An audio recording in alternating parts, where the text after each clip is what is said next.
mencionamos la semana pasada, este mes se celebra el mes de la Reforma y por lo tanto estaremos exponiendo lo que se conoce como las doctrinas de la gracia. Las doctrinas de la gracia son 5 doctrinas de la salvación que están en las Escrituras y fueron articuladas poco después de la Reforma.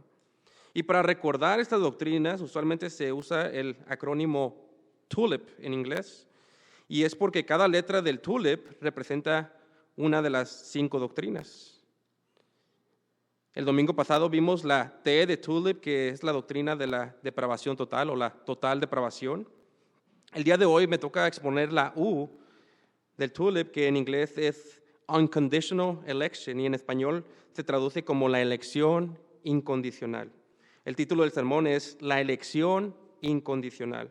Note conmigo Romanos 9 y noten el versículo 1. Dice el apóstol Pablo: verdad digo en Cristo, no miento, y mi conciencia me da testimonio en el Espíritu Santo.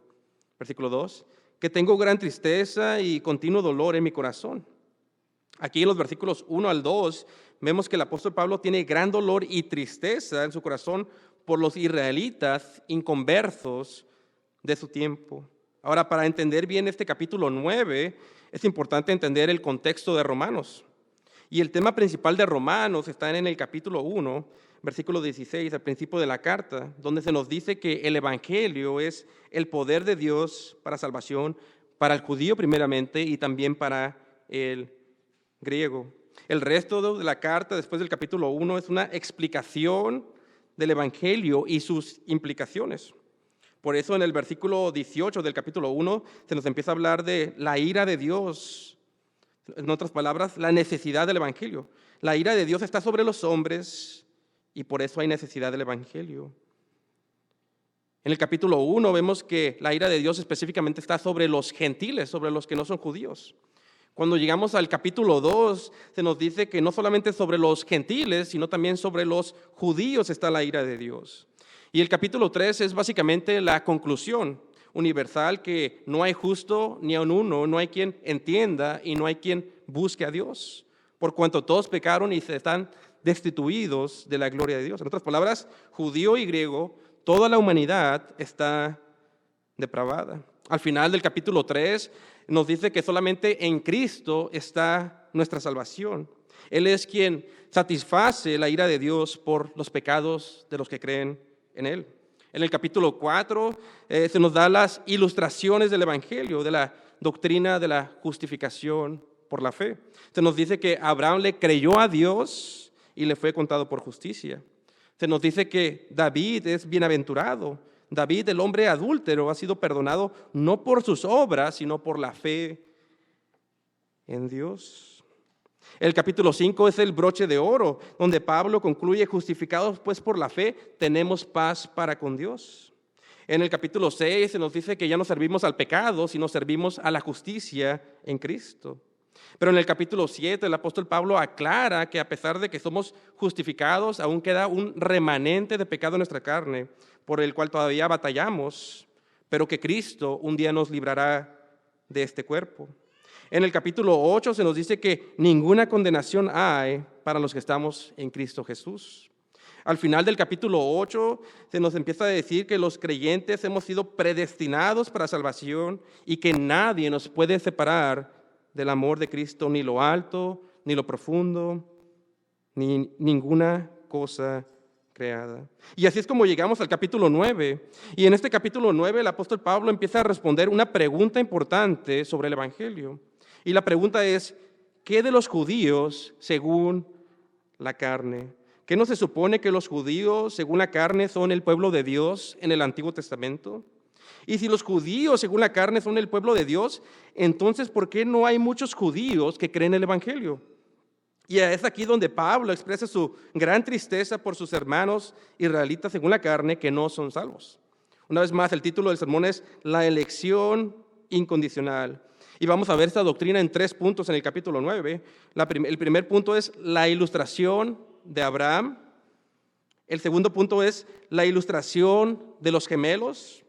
Y el punto número 3 es la ilustración de Moisés. Punto número 1, la ilustración de Abraham. Note conmigo Romanos 9, versículo 1, que dice: verdad digo en Cristo, no miento, y mi conciencia me da testimonio en el Espíritu Santo, que tengo gran tristeza y continuo dolor en mi corazón, porque deseara yo mismo ser anatema, separado de Cristo, por amor a mis hermanos, los que son mis parientes según la carne. Pablo que dice, yo desearía ser anatema, separado de Cristo, por mis hermanos israelitas según la carne. Esta palabra anatema, que está en la Reina Valera 60, significa maldito. Y es una referencia a que los incrédulos serán malditos, o si tienen la versión nueva, dice separados de Cristo.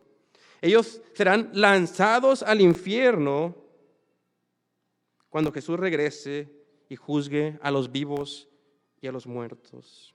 Y aquí Pablo nos dice que tiene tanto amor por los judíos, según la carne, que si le fuera posible, que por cierto no lo es, él desearía ser anatema, maldito y echado al infierno para que ellos fueran salvos en su lugar. Pero aunque no lo era posible que él perdiera su salvación y fueran salvos sus hermanos en su lugar, aquí vemos el gran amor del apóstol Pablo por las almas perdidas. Y esta es la misma actitud de Moisés en el Antiguo Testamento, cuando el pueblo pecó con el becerro de oro y Moisés le oró a Dios diciendo, te ruego que perdones ahora su pecado. Pero si no, o sea, si no les perdona su pecado, ráeme o bórrame del libro de la vida. ¿Cuándo fue la última vez que tú oraste así? ¿Deseara yo ser anatema o maldito, separado de Cristo para que otros se salven? ¿Cuándo fue la última vez que le oraste a Dios? Perdónalos, bórrame a mí, ráeme del libro de la vida. ¿Cuándo fue la última vez como padre o como abuelo que dijiste por tus hijos o por tus nietos, oh Señor, ráeme del libro de la vida, pero que ellos sean salvos, que mis hijos sean salvos? Regresando al pasaje, noten el versículo 3.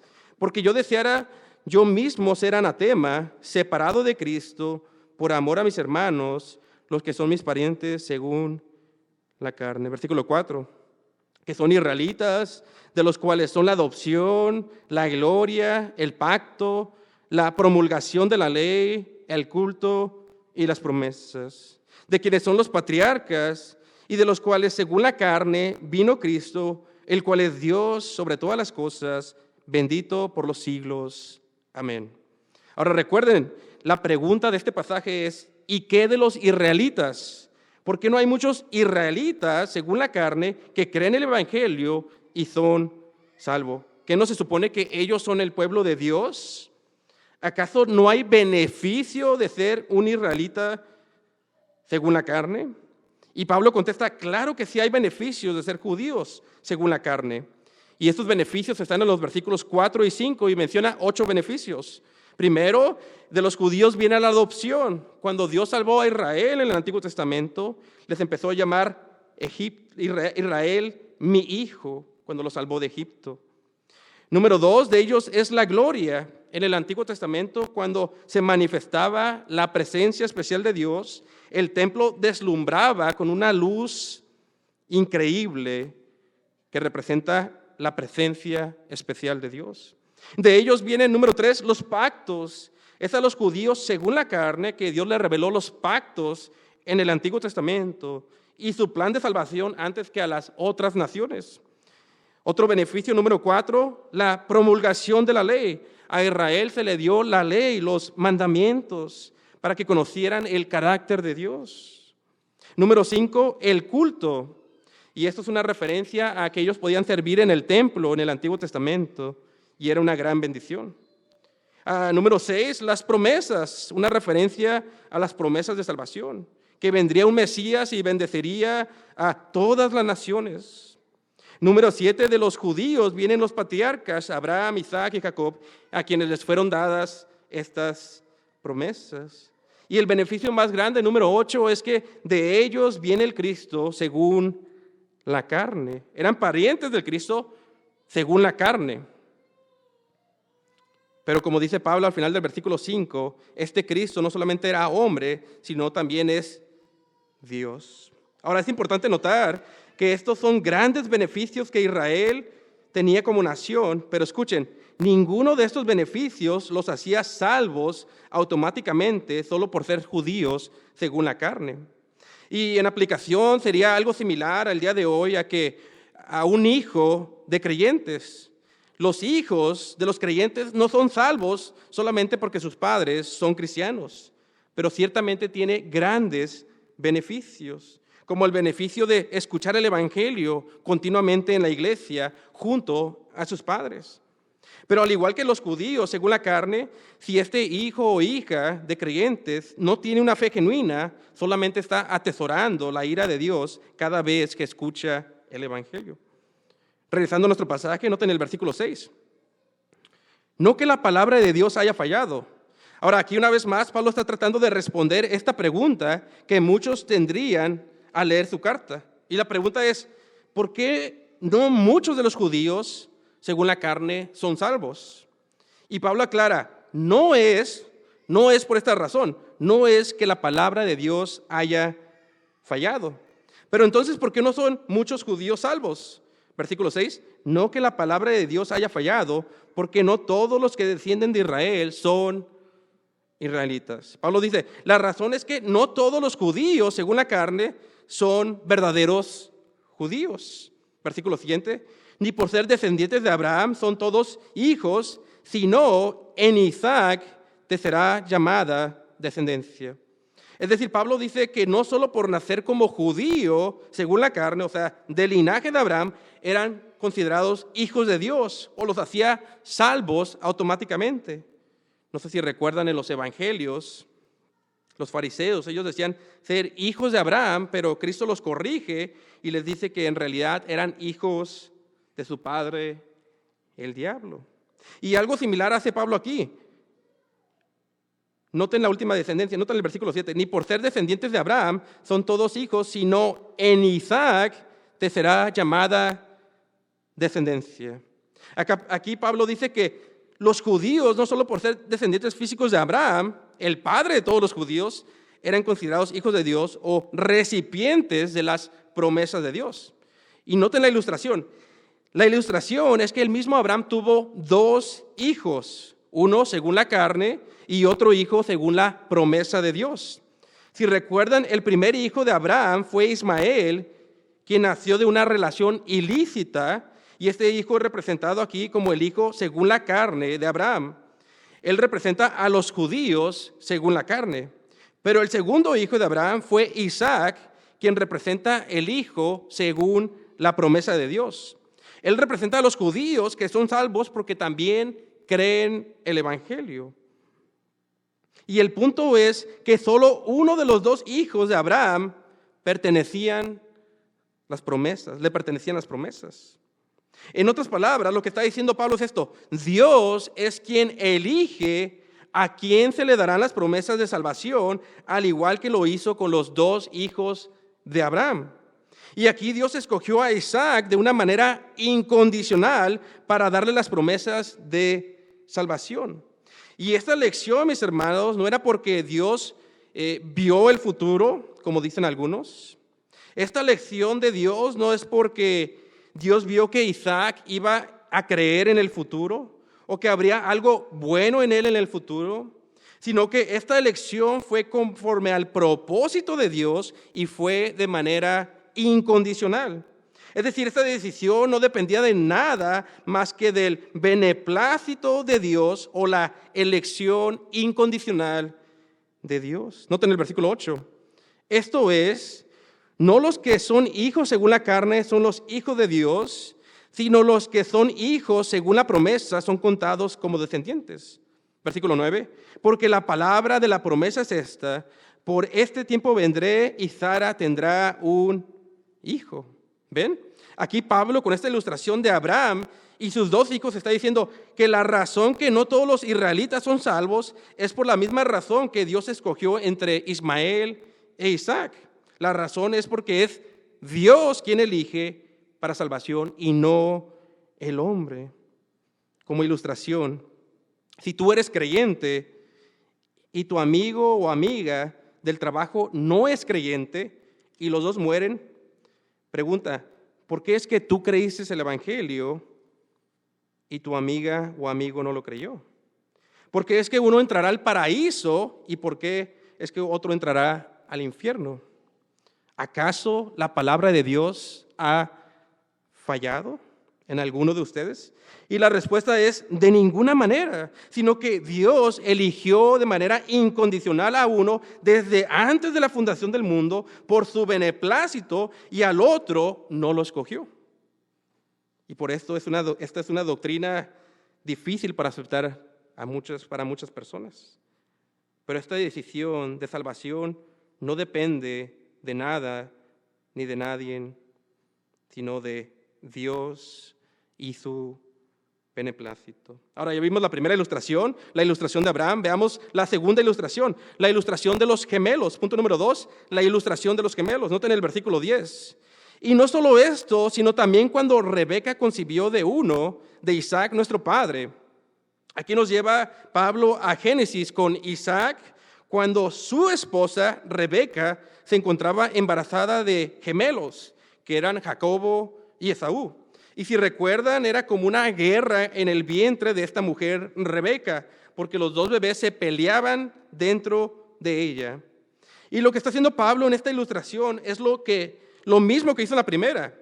Es decir, nos quiere decir que de la misma manera que Dios, de manera incondicional, eligió a Isaac, el hijo de la promesa, y no eligió a Ismael, así también sucedió con estos dos bebés, con estos gemelos. Noten conmigo del versículo 10 al 12. Dice, y no solo esto, sino también cuando Rebeca concibió de uno, de Isaac, nuestro padre, versículo 11, pues no habían aún nacido, ni habían hecho aún ni bien ni mal, para que el propósito de, ¿quién? De Dios, conforme a la elección, permaneciese, no por las obras, sino por el que llama. Se le dijo, el mayor servirá al menor. Ahora, quiero que noten algo. Muchas veces los que tienen doctrinas centradas en el hombre dicen que Dios vio el futuro y basado en lo que ve en el hombre, en el futuro, es lo que Dios usa para determinar su elección. Pero aquí nos dice que esto es una corrupción total de este pasaje. Pues en el versículo 11, Pablo nos dice que aún antes de que los gemelos hubieran nacido, y escuchen, antes de que estos bebés, estos gemelos hubieran hecho el bien o el mal, aún antes de todo esto, Dios eligió a uno para salvación y al otro no lo eligió. Y para mostrar la soberanía de Dios, en el versículo 12 se nos dice que Dios escogió que el mayor serviría al menor. Y esto es importante porque en la cultura judía el hijo mayor o el primogénito era quien tenía prioridad en cuanto a los derechos de la familia. Pero aquí se nos muestra que Dios no elige como el hombre elige, sino que Dios eligió algo totalmente contrario a lo que los hombres hubieran elegido. Pues aquí el mayor terminaría sirviendo al hijo menor, algo que nadie esperaría. Y Dios hizo esta elección antes de que los gemelos nacieran. Escuchen, antes de que hubieran hecho el bien o el mal. Es decir, no era basado en algo que había en ellos, sino para que el propósito de Dios conforme a la elección se cumpliera. Esta es una elección desde antes de la fundación del mundo. Noten otra vez versículo 11 al 12. Pues no habían aún nacido, ni habían hecho aún ni bien ni mal, para que el propósito de Dios conforme a la elección permaneciese. No por las obras, sino por el que llama, se le dijo, el mayor servirá al menor. Ahora recuerden, esto es una ilustración de Pablo. Está usando el Antiguo Testamento para dar una ilustración. Recordemos que él está hablando del Evangelio. No está hablando de quién va a servir a quién. Recuerden que al principio del capítulo 9 dijo que estaba hablando del Evangelio y de su amor por los perdidos. Y él está tratando de responder por qué no muchos judíos son salvos. Porque hay personas que dicen que este pasaje no tiene nada que ver con la salvación. Y como ya vimos, desde el capítulo 1 hasta el capítulo 9, todo es de la salvación. Y aquí Pablo nos está dando la respuesta por qué no muchos judíos de su tiempo son salvos. Y la razón es porque Dios no escogió a todos los judíos para ser salvos. A través de esta ilustración nos dice que es Dios quien elige para salvación de manera incondicional, antes de que las personas nazcan, antes de que hagan el bien o el mal, y a otros no los elige para que esto sea conforme al propósito soberano y la elección de Dios. Y Dios muchas veces escoge a los que nadie más escogería. De la manera que dijo que el mayor serviría al menor. Eso no era algo que la gente esperaba. Dios muchas veces escoge a quien nadie escogería. Escoge lo vil del mundo. Escoge a lo necio del mundo. No escoge a los más ricos o a los más sabios. Y en aplicación, ¿no es así como Dios nos escogió a nosotros si ya somos salvos? Tal vez tú eras el peor de los pecadores. Tal vez tú eres un blasfemador orgulloso como Pablo.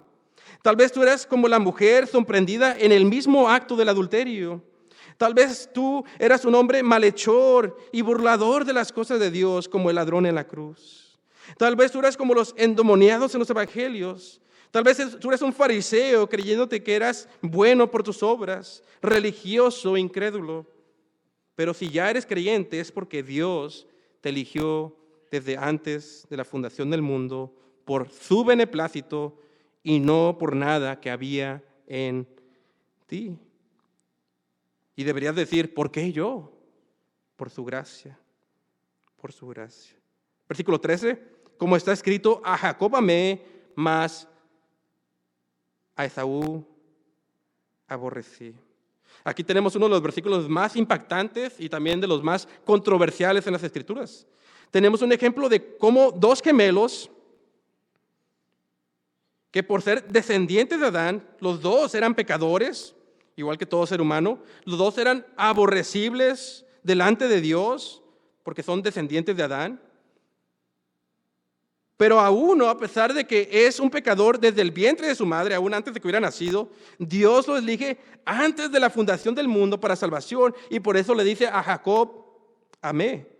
Pero al otro, a Esaú, también hijo de Adán, también aborrecible, también pecador, Dios le dice a este, como es obvio de los pecadores, como nos dice Romanos 1:18, tengo mi ira sobre él.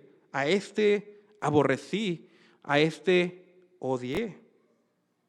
Y aquí vemos dos doctrinas, si están tomando notas, a lo mejor quieren tomar nota de esto, dos doctrinas que nos deben llevar a la reverencia y a la admiración de nuestro Dios. Parafraseando al comentarista William Hendrickson, de un lado tenemos la doctrina de la elección incondicional, que Dios elige a unos de la masa de la humanidad desde antes de la fundación del mundo por su beneplácito, en otras palabras, una elección incondicional para salvación, como lo hizo con Jacob. Y del otro lado tenemos la doctrina de la reprobación, que Dios, conforme a su propósito eterno, a unos no los elige para salvación, sino que se los brinca y los deja en su pecado. Y en ese sentido, ellos están ordenados para el lago de fuego eterno. Romanos 9:13, como está escrito, a Jacob amé, mas a Esaú aborrecí, odié. Ahora yo sé lo que están pensando, qué injusto de parte de Dios. Y Pablo mismo sabe lo que están pensando y por eso responde en el versículo 14. ¿Qué pues diremos? ¿Que hay injusticia en Dios? El hombre natural o el cristiano inmaduro al leer estas doctrinas se molesta y se enoja y cruje los dientes en contra de Dios. La carne del inconverso y del cristiano inmaduro explota al escuchar que Dios es soberano sobre la salvación. Y lo primero que hace el hombre inconverso es decir, eso es injusto. Pero a Pablo aquí se les adelanta el argumento y les pregunta, versículo 14, ¿qué pues diremos? ¿Que hay injusticia en Dios? En ninguna manera. Esto de ninguna manera es una forma de decir, claro que no, o 3 veces no. Jamás ni te pase por la mente que Dios es injusto. Pues recuerden, hermanos, que Dios hizo al hombre recto y el hombre fue quien por sí mismo cayó en pecado. Dios no fue el culpable de que el hombre cayera en pecado. Por lo tanto, todos los hombres merecen el infierno, pues están en rebelión en contra de Dios. Pero Dios, desde antes de la fundación del mundo, decidió, antes incluso de que pecaran o cayeran en pecado, antes de que el mundo fuese, decidió elegir a algunos según su beneplácito para salvación, para mostrar las excelencias de su gracia. Y a los reprobados no los eligió, solo los dejó ser lo que ya eran, pecadores, merecedores de la ira de Dios. No recuerdo de quién escuché esta ilustración, porque la escuché hace años. No sé si era del hermano Paul Washer, creo que sí, no estoy seguro. Y en la ilustración hay un gobernador quien entra a una prisión donde hay en esa prisión asesinos, violadores, prostitutas, malhechores y todo tipo de personas culpables de crímenes grotescos. Y este gobernador tiene la autoridad de perdonar a algunos presos y lo hace, y al resto de los hombres los deja en prisión para que paguen los crímenes que cometieron. Y la pregunta, ¿es injusto que no haya escogido este gobernador al resto de los prisioneros para librarlos o perdonarlos?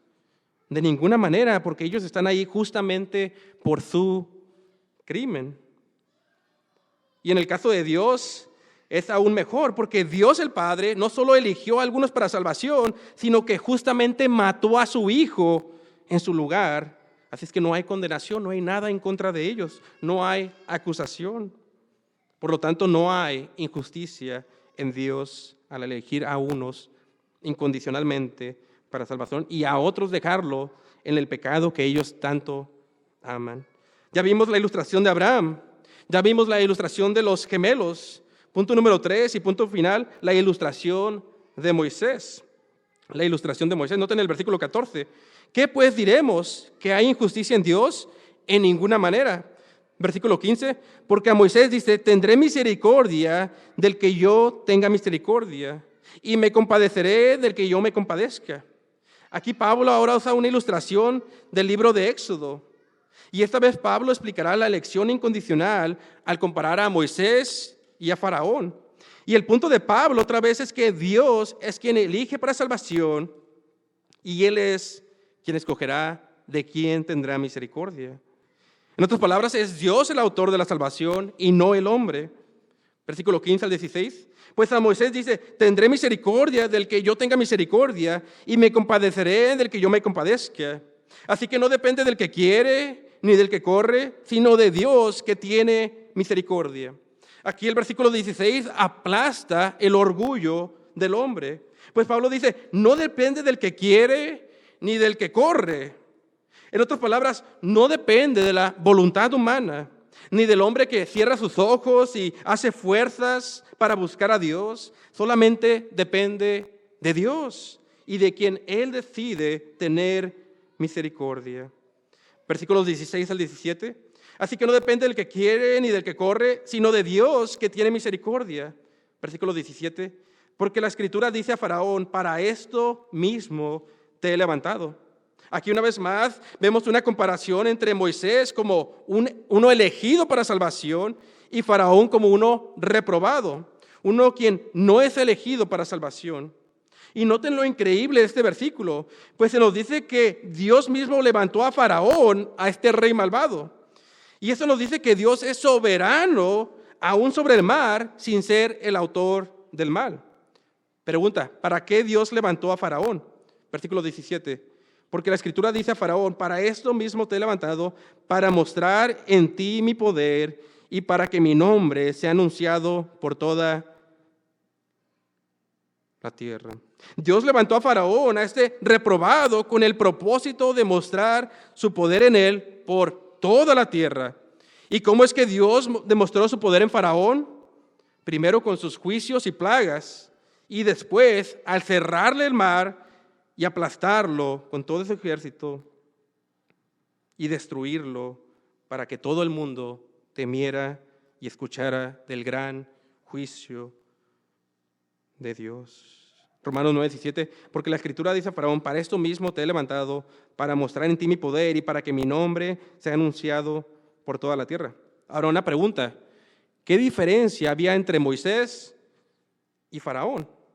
¿Por qué Dios a uno le abrió el mar y a otro le cerró el mar? Escuchen, no había diferencia entre ellos. No había diferencia entre Moisés y Faraón. Ambos eran hombres pecadores. Moisés era un hombre asesino, había matado a un egipcio. Entonces, ¿cuál fue la diferencia? Porque a uno le abrió el mar y a otro lo aplastó en su ira, cerrándole el mar. La respuesta es la elección incondicional de Dios. Dios eligió a uno para salvación y al otro decidió mostrar su poder en su destrucción. Versículo 17, porque la Escritura dice a Faraón, para esto mismo te ha levantado, para mostrar en ti mi poder y para que mi nombre sea anunciado por toda la tierra. Y en aplicación, Dios se glorificará ambos en la vida del creyente y en la vida y destrucción del reprobado. El creyente glorificará a Dios cuando le cante himnos de su salvación ahorita en la iglesia y después en la gloria. Y del reprobado lo glorificará cuando sea justamente destruido con todo el poder de Dios por toda la eternidad en el infierno. Pero ambos, el creyente, el elegido incondicionalmente, y el reprobado, le darán al final del día gloria a Dios. Uno por su misericordia y otro por su justicia. Versículo 18. De manera que de quien quiere tiene misericordia, y al que quiere endurecer, endurece. Una vez más, Pablo nos dice que Dios, como Dios, le puede mostrar misericordia a quien Él quiera, y también como Dios puede que no elija a uno y dejarlos que se endurezcan. Pero ¿cómo es que Dios endurece a una persona reprobada o no elegida? Es como dice el teólogo James White, Dios endurece a un reprobado de la misma manera que un barro se endurece. ¿Y cómo es que un barro se endurece? El barro simplemente se deja solo y se endurece por sí mismo. Y de la misma manera, no es que Dios hace a un hombre pecador activamente, el hombre ya es pecador. Lo que hace Dios es simplemente que lo deja que siga sus deseos, su naturaleza y su camino que ya existen en él, ese pecado que ya existe en él. Dios no actúa en el hombre para salvación, en el hombre reprobado, solamente lo deja y él solo se endurece. Versículo 18 al 19. De manera que de quien quiere tiene misericordia y al que quiere endurecer, endurece. Versículo 19. Pero me dirás, ¿por qué pues inculpa? Porque ¿quién ha resistido su voluntad? Aquí Pablo, una vez más, sabe que algunos que lean esto dirán que Dios es injusto. Pues si Dios no eligió al reprobado, ¿cómo es que piensa después juzgarlo? ¿No es esto injusto? ¿Cuál es la respuesta, Pablo? Versículo 19 al 20. Pero me dirás, ¿por qué pues inculpa? Porque ¿quién ha resistido su voluntad? Versículo 20, más antes, oh hombre, ¿quién eres tú para que alterques con Dios? Hace años atrás, antes de ser pastor, estaba dando una clase de este tema y un hombre me preguntó cómo me atreví a hablar de la soberanía de Dios así. No creo que lo haría otra vez, pero en ese tiempo lo llevé a Romanos 9:20 y le dije, ¿quién eres tú, oh hombre, para que alterques con Dios? Y lo que nos quiere decir Pablo es que es irreverente, es irreverente, es una total irreverencia creernos nosotros Dios y que tenemos el derecho de decirle a Él lo que es justo e injusto cuando nosotros somos barro, somos pecadores. Más antes, oh hombre, ¿quién eres tú para que alterques con Dios? Y mi hermano, mi hermana, tú no quieres ser el hombre con el que Pablo está debatiendo, porque estás yendo en contra de la palabra de Dios. Versículo 20, más antes, oh hombre, ¿quién eres tú para que alterques con Dios? Dirá el vaso de barro el que lo formó, ¿por qué me has hecho así? Pablo pregunta, ¿acaso el hombre como barro puede alegar con el gran alfarero, quien es Dios, y decirle, ¿por qué me hiciste así? En otras palabras, sería ridículo que un barro empezara a reclamarle a Dios o al alfarero porque me hizo de cierta manera. Así de ridículo o más ridículo es cuando los hombres cuestionan la soberanía absoluta de Dios. Versículo 21. ¿O no tiene la potestad del alfarero sobre el barro para hacer de la misma masa un vaso para honra y otra para deshonra? Aquí Pablo pregunta, ¿acaso no un alfarero no puede usar el barro como él quiere, como él vea más apropiado? Uno para honra y otro para deshonra. De la misma manera, el gran alfarero del barro de la humanidad puede elegir a un hombre para salvación, el vaso de honra, y al otro, el vaso de deshonra, dejarlo en su pecado para su justa condenación. Versículo 22. ¿Y qué si Dios, queriendo mostrar su ira y hacer notorio su poder, soportó con mucha paciencia los vasos de ira preparados para destrucción? Tiempo atrás también platicaba con un hermano que no creía en la doctrina de la gracia, y él molesto me dijo, yo sé lo que dice el texto, pero yo no creo en un Dios que no sea paciente. Y el Dios de Romanos 9 no me parece paciente. Y yo le contesté con este versículo, le dije, Dios sí es paciente, pues con mucha paciencia ha soportado a aquellos que están preparados para la ira y la destrucción. El problema que tienes, le dije, es que has creado un Dios a tu propia imagen y no el Dios que describen las Escrituras. Versículo 22 al 23. ¿Y qué si Dios, queriendo mostrar su ira y hacer notorio su poder, soportó con mucha paciencia los vasos de ira preparados para destrucción? Y para hacer notorias las riquezas de su gloria, las mostró para con los vasos de misericordia que Él preparó de antemano para gloria. Aquí una vez más en el versículo 22, los vasos de ira, los que no son elegidos o salvos, son los reprobados. Glorificarán a Dios con su destrucción al recibir la santa ira de Dios. Y en el versículo 23, los elegidos o los creyentes son llamados vasos de misericordia. Glorificarán a Dios al mostrar las riquezas de su gracia. Estos han sido preparados, los vasos de misericordia, de antemano para gloria. Y esto es una referencia a la elección incondicional que fue desde antes que el mundo fuese. Versículo 23 a 24. Y para hacer notorias las riquezas de su gloria, las mostró para con los vasos de misericordia que Él preparó de antemano para gloria. Versículo 24. A los que también ha llamado, esto es a nosotros, no solo de los judíos, sino también de los gentiles. Aquí en el versículo 24 se nos dice que Dios no solo tiene elegidos a los judíos, sino que también tiene mucho pueblo gentil, como nosotros, que no somos judíos.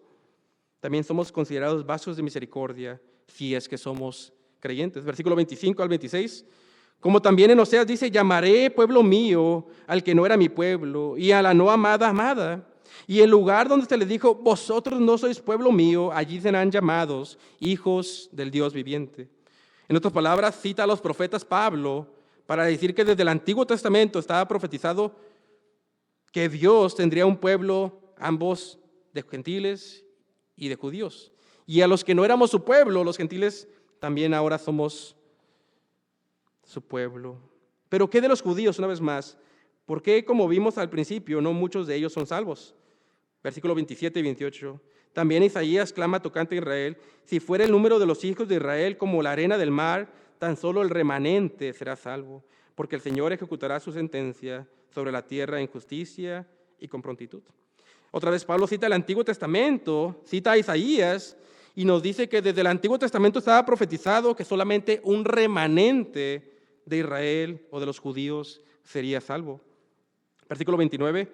Y como antes dijo Isaías, si el Señor de los ejércitos no nos hubiera dejado descendencia, como Sodoma habríamos venido a ser, y a Gomorra seríamos semejantes. En el versículo 29 se nos dice que si Dios no hubiera dejado un remanente de Israel, entonces ellos hubieran desaparecido con el juicio, como Sodoma y Gomorra desaparecieron después del juicio de Dios. Y el punto es que solo en la gracia soberana de Dios hay un remanente de judíos para salvación, si no todos hubieran perecido. Antes de terminar, les quiero dar 4 breves aplicaciones de este pasaje. 4 breves aplicaciones. Primera aplicación. En la primera aplicación quiero responder una pregunta común cuando hablamos de ese tema. A veces nos pregunta la gente, ¿esto significa que Dios predestinó a hombres al infierno? Y si tienen la Biblia de Ligonier, tiene un muy buen artículo sobre esto. Y esto es lo que se conoce como la doble predestinación. Ahora escuchen, nosotros sí creemos en la doble predestinación. Es decir, sí creemos que Dios eligió a unos para salvación y que al que no eligió están ordenados para el infierno. Pero también escuchen esto, estas dos predestinaciones son muy distintas o muy diferentes, no son iguales. Porque cuando Dios elige a alguien para salvación, Él está obrando activamente desde la eternidad pasada para la salvación de ese hombre o mujer, para que ellos crean.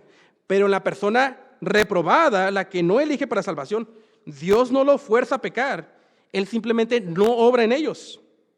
Él los deja hacer, los deja en su pecado. No es que Dios los fuerza a pecar, Dios los deja. Y ellos viven voluntariamente en el pecado que ya aman.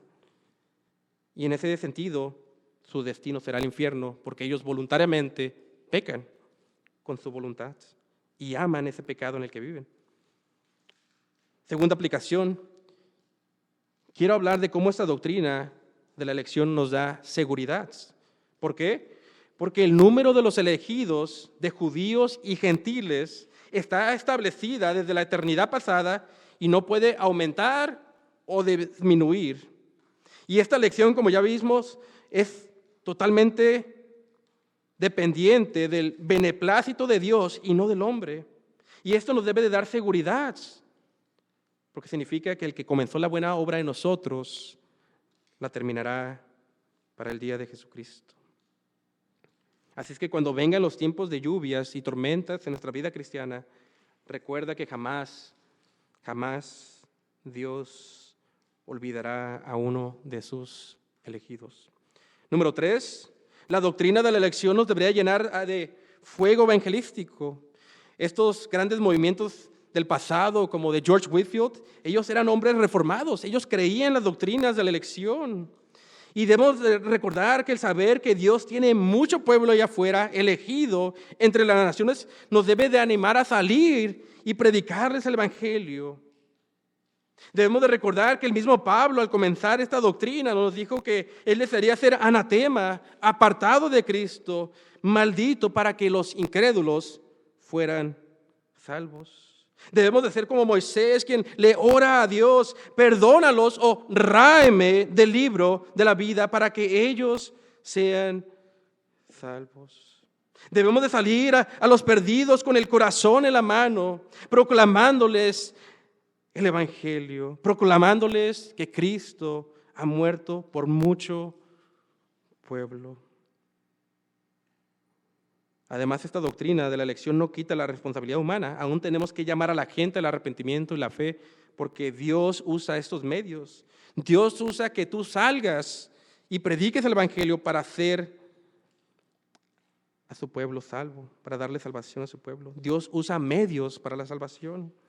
Número 4, y aplicación final, la doctrina de la elección nos debería de llevar a la adoración.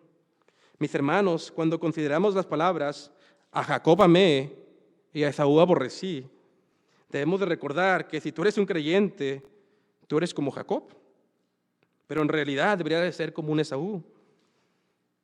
Deberías de darle asco a Dios, deberías de ser odiado por Dios, porque desde el vientre de tu madre eres un pecador, merecedor de la santa ira de Dios, como el resto de la humanidad, porque no hay justo ni a uno, no hay quien entienda y no hay quien busque a Dios.